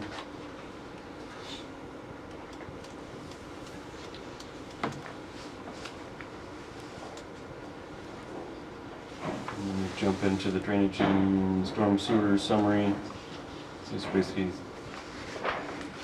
summaries of what we've done in the past, what we've incorporated in, and then the sanitary sewer basin map, which I looked at. We need a few updates on that, so we'll update that. But and that kind of shows our sewer basins where they flow, and you can kind of see that 250 line is kind of north-south is kind of the dividing line between where we currently have sanitary sewer and a small portion to the southeast, but east of 250 is currently without sanitary sewer, and that's kind of been our, say, dividing line on new development. That's what's kind of kept East Penfield rural as it is today. Unfortunately, we're starting to run to the end of our either sanitary sewer capacity in the mains we have, how far gravity sewer can go. We have recent conversations about low pressure sewers and some of the changes or not changes in that. So as we reference in the document, sanitary sewer appears to be one of the defining things on what gets developed in Penfield and what doesn't. So as we run to the end of sewer lines capacity, I say I have a meeting as of tomorrow to talk to Webster about what sewer capacity they have. They're doing upgrades to their sewer treatment plant up there, but right now either our sewage either gets treated by the town of Webster or flows directly into the county interceptor sewer, goes to Van Leer, or it goes into Perrington, which then gets in the county interceptor and ends up with the county. So those are kind of our two sources of places for treatment. Webster currently has some capacity issues right now that they're working in. They have capacity issues. There's none in Perrington, and there's nothing in Wayne County. Perrington doesn't do treatment, but again, they're getting to the reaches of some of their transmission lines of what the pipe capacity can handle. So we're doing a current study in the mixed use region right now. We're looking at doing some sewer flow data in there to see what current conditions are. We're always working on I&I, which is inflow and infiltration. We've got one pump station that has issues with every time it rains. Some of the manholes just get leaky over time, so you're not only pumping sewage, which is what you want to do, is now you're getting stormwater into it. So you're, once you mix in stormwater, obviously the capacity, what you can handle, goes way down. But thankfully, we don't have the issues that the city does. The city has combined sewers. Not all of it, but the majority of the city is combined storm and sanitary, so they've got it all mixed together, trying to handle that. At least ours are totally separate systems. We don't have any combined sewers in Penfield.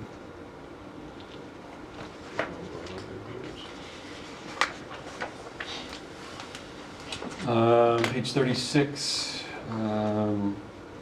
talk about public safety, and we talk about school districts, breaking down and providing a map showing where the different school district boundary lines are. I don't think anything has really changed on that mapping. School district boundary lines, I think we've changed a parcel or two here or there, but that's very rare that the school district line changes at all. Most of the recent changes have been actually outside of Penfield, because Penfield has, or at least Penfield Central Schools has school district lines outside of Penfield and Macedon and Perrington. Then we jump into the Parks and Recreation summary. We've incorporated the Shadow Pines property. Has been the largest new addition to that list. So we've incorporated references to the Penfield, jumping back, Penfield Rec Master Plan, reference their new master plan that was adopted last year, update to show the Shadow Pines property being reflected into that, and then citing some other not-for-profit recreational facility areas. And one thing that I noted on my sheet was Irene Gosson Nature Preserve. We'll need to add that into that line as well. So, that's recently, as a private not-for-profit, it's under, go to the next chart down, we should add in Irene Gosson Nature Preserve into that one. They should all be alphabetical order too. We can, Yeah. Formulate, but I was just going through to think of other areas Yeah, of properties we've added. Yep, Been acquired in the past right. period, and then obviously we can update the Parks and Rec master plan property.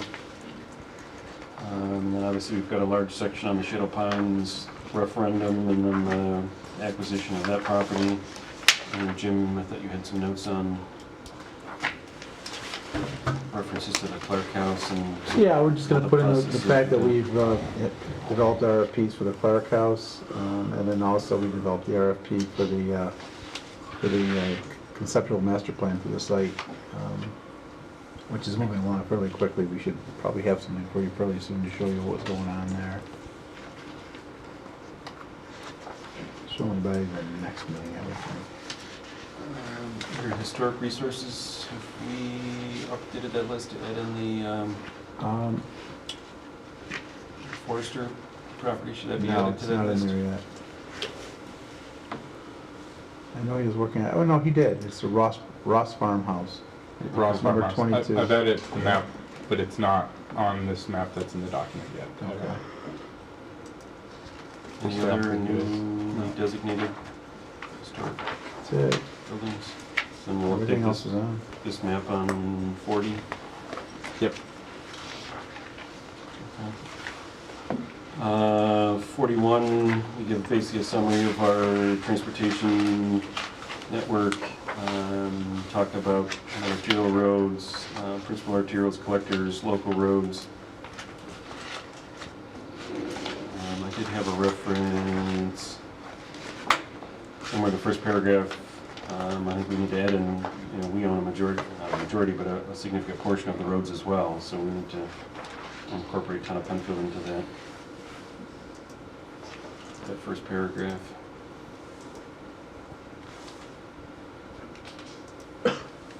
Portion of Whalen Road's in the county. So Yeah. Portion south of Atlantic, west of 250, I think it's county, east of 250 goes to town. yeah. What road? Whalen Road. So north of Atlantic is Scribner, south of Atlantic is Whalen, and then east of 250 turns back to town ownership. And then I think in next section, we talk about existing traffic volumes. This is the map that shows what's owned by the county. I had a map. So the back map shows what's owned by the county, the state, and the town, so differentiating whose ownership of which and what. Maybe we can, it's hard on 8.5 by 11, but if we can blow that up in the document, it'd be helpful. And then you've got the New York State traffic data that shows the AADT, or the average daily total of what we're seeing on the different roads within town. So that shows what the volume of traffic we're seeing on those different roads. So that, I believe, is put out by the state. Is their chart on that one. How old is this one? I was trying to look at the date to see if this was current.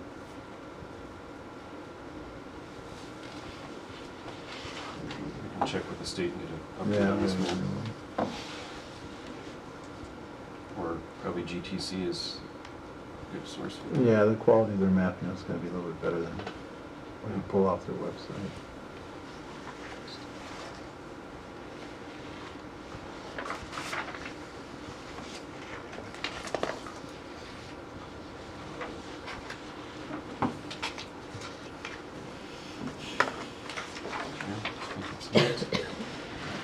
And then we talked about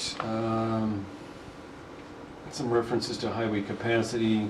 This is where we get into, I think, talk about doing an update or a townwide traffic study through here is to look at some of these intersections. We highlight intersections as we look ahead. I think this data came out of GTC as we look ahead to 2031 through GTC of different intersections they see that may start to have some capacity issues. That kind of gives us targets of areas that we can do updated studies on, as well as look at doing a townwide traffic study of updating what we currently have. Atlantic and 5 miles, we've said the state's currently working on that right now. I think that'll help that corridor. That seems to be kind of the biggest linchpin in that throughput on Atlantic Avenue is that intersection currently, and the state is working on it. Before I say it in a public forum, I believe, and I'll make sure I get the date right, they are setting a public information meeting for March 3rd. So here in this room on March 3rd, State DOT will be holding an open house. And more PR to come on this, but this is breaking news about that intersection. So they'll have mapping. The state will be out to share what their plans are, gather input from the public, share their thoughts and plans for that. So March 3rd, I think they're doing an open house between like 4 and 6:30. We'll host it here, have the state DOT officials out and run through the plans, have it open for people to come in and look at those and see what they're proposing. And so this is kind of the first step of the public interactions to kind of have that meeting. So stay tuned for more information on that March 3rd date. Pedestrian and bike facilities. I think Zach's got that tag. We can verify our sidewalk lineage on that, and then obviously he talks more about incorporating and working with the state and county DOT to incorporate more dedicated bike lanes and continue to push that. I think Empire Boulevard, we did a little bit better job of striping them there. With that development, we're still working with the state, continue to work with the state on expanding that center turn lane along Empire Boulevard. Again, I won't bash the state DOT, but once they let the project, it kind of was the limits of it. And during that process, we were looked to encourage them to expand and modify the striping. But once the project was let, they kind of just went ahead with that. But we're working with, you got the South Point Apartments down there. We're looking to develop a LUAMP program similar to what we did in the 254-41 areas, that those new developers coming into that area would contribute to the improvement costs of that corridor. Since their projects would generate some of that volume of traffic, they would contribute into a fund. So based on their trip generation, we would look to those developers. So you've got the new South Point Cove Apartments that was just recently approved. Part of one of their conditions is they need to contribute to that fund. So we look to work with the state to extend that turn lane down towards McGregor's and further up the hill. So you've kind of got that safe refuge in the middle as you're making turns in or out. You've got that center corridor. I think it's been a great improvement. If anybody's traveled Empire towards Plank, you've now got that turn lane of refuge there as you're turning to Plank Road. You've got a dedicated turn lane for that, and I think that's helped that intersection, and we're working with the state to try to continue that down the road further. What kind of a question, a little bit unrelated to this, but when you're talking about sort of having the developer kind of chip in on the cost or whatever,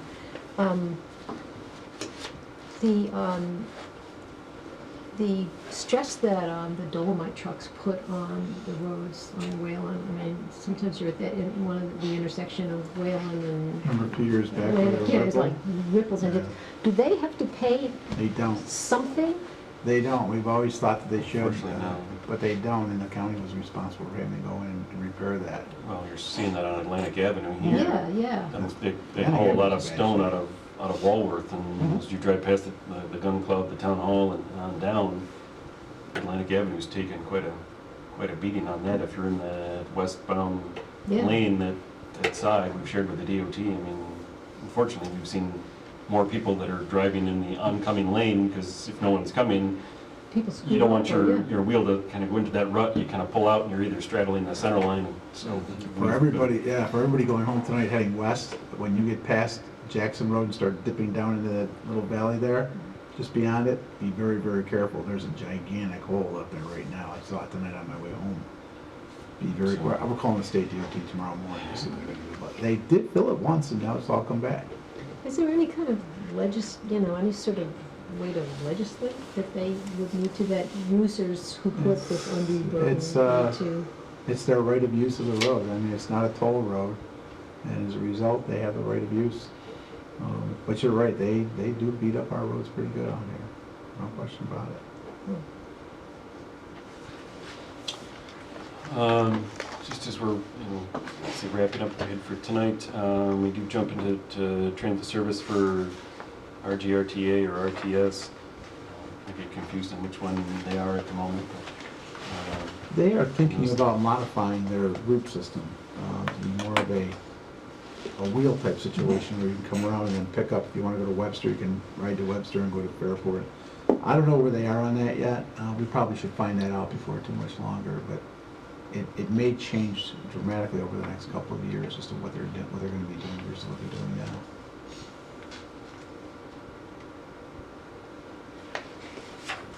Try and get some more data on that. So that's where we kind of ended our completion point is of the 24th of what we sent out to the group. Obviously, Zach's been feverishly typing, and I think we wore him to a frazzle. We got him sick. It's our fault. But I think that was, I'd say a good discussion on the front part. We'll take that feedback back and plug that in. And hopefully, it does take us time to generate stuff. So I think we're proposing to come back on the 25th. So just get that February 11th meeting, come back on the 25th.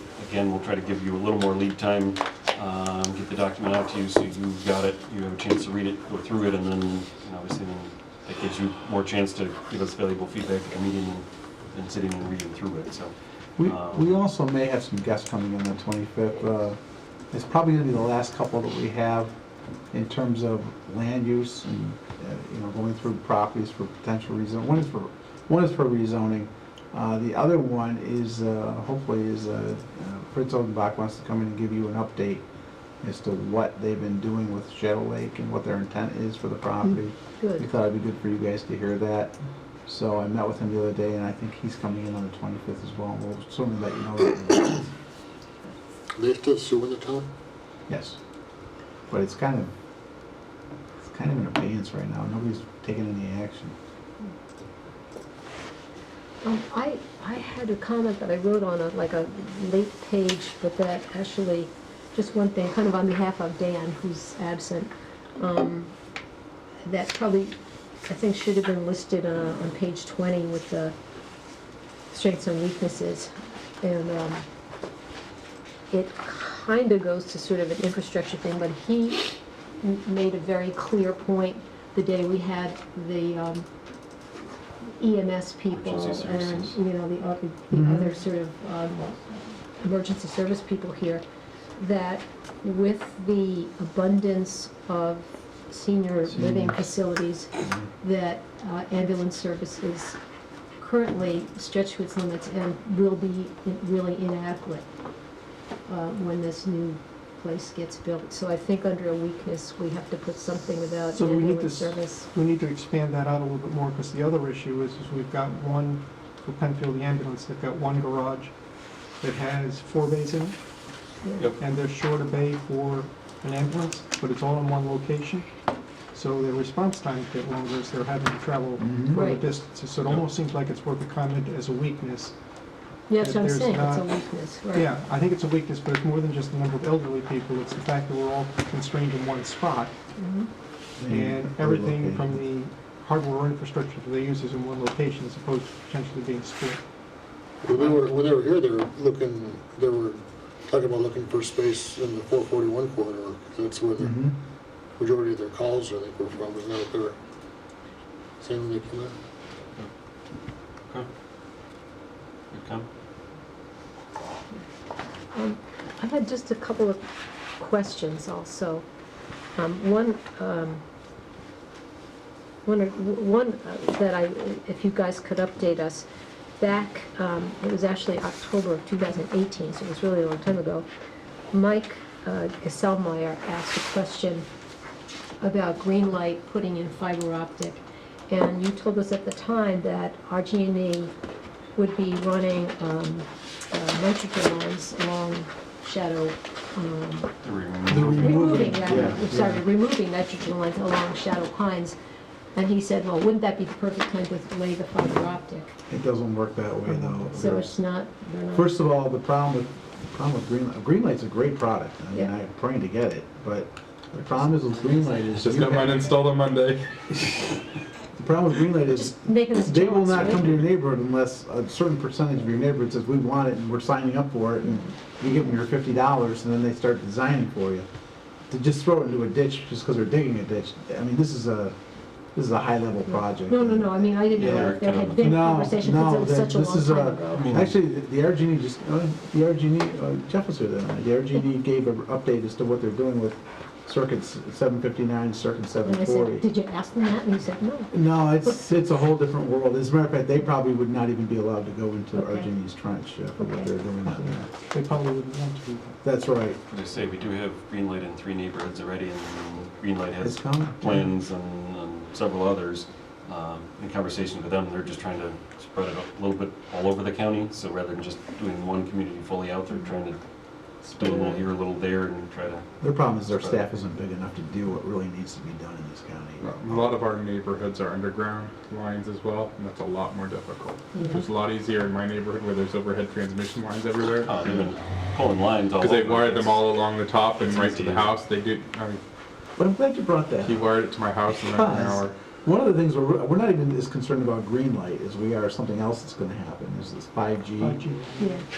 5G is going towers to are gonna be be 5G, and the problem that we have is all of our subdivisions that we've been building for the last 25 to 30 years, all of our utilities are underground to get away from that visual pollution. The problem you're going to run into is 5G requires a pole, even as close as every 500 feet, every 300 feet, depending on the situation. So we're going to be the ones that say, well, you know what, we need a pole here, or they're going to tell us we need a pole here, and then we have to go to you and say, now you got to have a pole in your front yard that you didn't have before, every 300 feet in this town. That is going to be an ugly. So would you put them on the streetlights? Yes. Where possible. Yes, Where where we possible. can, we Where will. there are Absolutely. community And centers. luckily, we own a lot of streetlights, Right. but we don't own the utility poles that, you know, Right. see. But we don't have streetlights We in. don't have- No, there's lots of neighborhoods That don't have This is lights. gonna be- They're almost it's gonna be exclusively problematic going in right of ways for now everybody, because not they have just figured Penfield, out for that everybody. being classified as a common carrier, Oh, yeah. they can, They can put it in the right of way. they can do it in the right of way without having to pay Right. homeowners and businesses fees to They rent do, property. they do have to pay a fee. Yeah. There are fees established by the federal government as to what they have to do, and we're still wrestling through that because we got some recommendations that the fees are different than what the federal government had, so we're working with some attorneys on that right now, but we're getting really concerned, you know, as a community, that is gonna be, you talk That's about gonna be- visual pollution, That's that's, going to be very all I envision is like, you know, they see these pictures of downtown Rochester in 1899 when they ran telephone poles up and down and everything, and there were 8,000 wires running all over the place. There's no wires, but you just got a million poles all over the place. It's gonna not be a good If you situation. ever see somebody driving by staring up at a utility pole, that's probably what they're sizing up. Yeah. So just two other quick requests. Back right when we started this committee, I had asked if we could get a process map for what the decision-making, you know, sort of flow is for zoning decisions. And I think that that might be something that would be valuable. If you were an applicant, for instance, Yeah, if you're applying, you know, kind of go, no go, if go, then, you know, basically it's sort of a the zoning one's chart. probably the easiest one. It's the planning that's so difficult because there's so many things involved in the site plan review process. But zoning is, it wouldn't be that. Or- But I could put something together. Well, that's like, then, I mean, sort Yeah. of essentially to Give direction. just kind of give direction, or also, you know, like maybe have it in an appendix or something in the back, Mhm. so as people are saying, well, I don't understand why this gets on this, or whatever. You gotta be a little careful though, you put that into a 10-year plan or a 15-year plan, things change real fast. I mean, Well, and we'd have to make it certainly informational and like as an example, but not as a I think true, because Zach, there are so many intricacies of whether this, this property could be, if it's in this zoning district versus this zoning district, it might be slightly different. If it's in one like Four Corners where the town board has jurisdiction versus planning board. Yeah, I It think can Zach get did kind of something a messy while to back have for a site plan, one. but it's not a hard thing to do, it's just that, I mean, it is, We could do like a it changes prototypical. so, Exactly, just a sort of a prototype to say, Yeah. this is an average or whatever.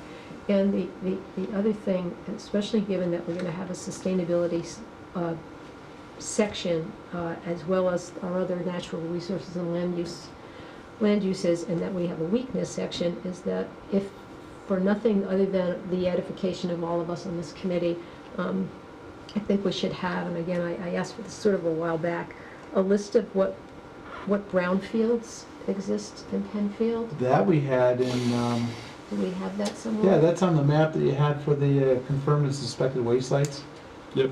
That was, we showed that as part of the education process early on. And what I had requested was a list of what stage in terms of remediation or mitigation they're each in. There has not been a ton. The only remediation that's really been done were the gas stations, a few of the gas stations, and then the property down where they built the South Point Cove apartment complex. That was, The dry cleaners down at. Church, it's still in it's process. still in process, and so is the one on Broncroft and I Blossom. thought that dry cleaners was done though, down at. They started it and they have a plan. I don't know whether they've implemented the plan, and that's why it kind of still sits as a pile of rubble at the moment. They had planned to do some injections and other stuff, and I haven't seen We any haven't heard update anything on from the that. DEC on that either. I think you said they're getting close down at the mobile station. They are. I met with the company that's doing the remediation. They were down there just doing, finalizing water quality testing for the DEC, but they haven't submitted the plans to the DEC yet, because I talked to one of the guys at DEC and they haven't received it. But I think they're getting to a point where they're gonna be certified before too much longer is clean. So hopefully if that's certified a clean site, we can see something. They're trying to sell the site now. You probably saw Mike Quinn's Yeah. sign up there. They're gonna tear that building down too. They're just waiting to get an asbestos abatement program in place. While Doug's looking for that, any other initial comments, feedback from the rest of the group as we proceed and move ahead?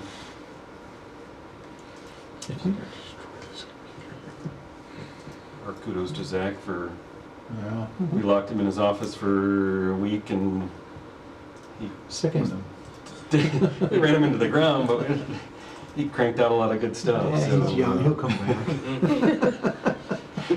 So if Zach, if you're watching, sorry, hope you feel better, but thanks for your efforts. So we'll try and get some stuff out to you before the 25th, and we'll also validate who's coming, We'll who's see, we may have some special guests that night as well, so that'll be a busy night, so we'll jump right in. Well, good discussion tonight. Say, Yeah, you got a lot done. got a lot done and continue to get things written down and move this along.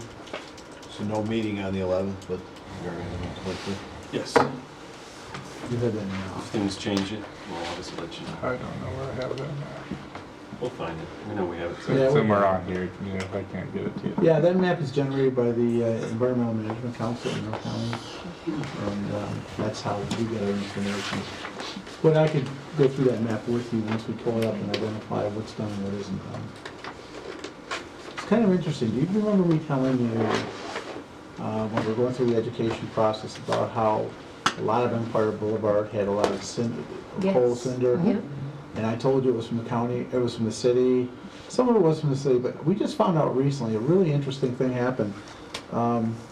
We were looking at some old footage that Kathy Canard put together about a presentation of the Rochester to Sardis trolley system that went through Penfield. And in that program, she had photographs of an old coal-generated electric station to run the trolley. And it was right down by where the Daniele's property is now. It's probably closer to where the pond area is and all that. It was a gigantic building, but that's what they were doing back in the day. They were burning the coal, taking the cinders out of the furnace, and dumping them across the street. The street was probably as wide as this back then. But that's what a lot of that came from, and I never knew that. But if you get a chance to go online, just type in Sodas to Rochester trolley railway system, and Kathy Knauer's program will pop up. It's really, really interesting. Yeah, she just did that recently, so it kind of ties in. It's only like 3 years old now, I think. So what's happening to Murphy's Law? Murphy's Law, we just, as a matter of fact, we just had a pre-construction meeting yesterday? Monday. We explained Yes, that. yesterday. I mean, there's a sign on it saying it's a restaurant, too so true. What's gonna happen It's way is, back. they told us yesterday that they have got 2 people in consideration to open it back up again. They're gonna have to come back to the town board for an approval. But evidently, they're obligated because of the arrangement they made with the marina, people that are using the marina. They have to provide food and beverage service for to the them. marina. So I think initially they thought if they couldn't get somebody to go in and do it, they would probably open it back up themselves and run it this year just themselves to get it going. But now they're telling us that they have a couple people interested in doing it, so you'll probably be hearing before too much longer. If I hear who they are before the next meeting, I'll let y'all know who's coming in. They didn't tell us who they were yet, but I'm sure you'll find out soon enough. I don't know where I have the map. I can't find You'll it. find it. I'll find it. I know it's We'll go Go, through it. 901. but it's not one there. Thank you all. It's a great job tonight. Be careful on the way home, especially if you're heading west on Atlantic Watch the Avenue. potholes.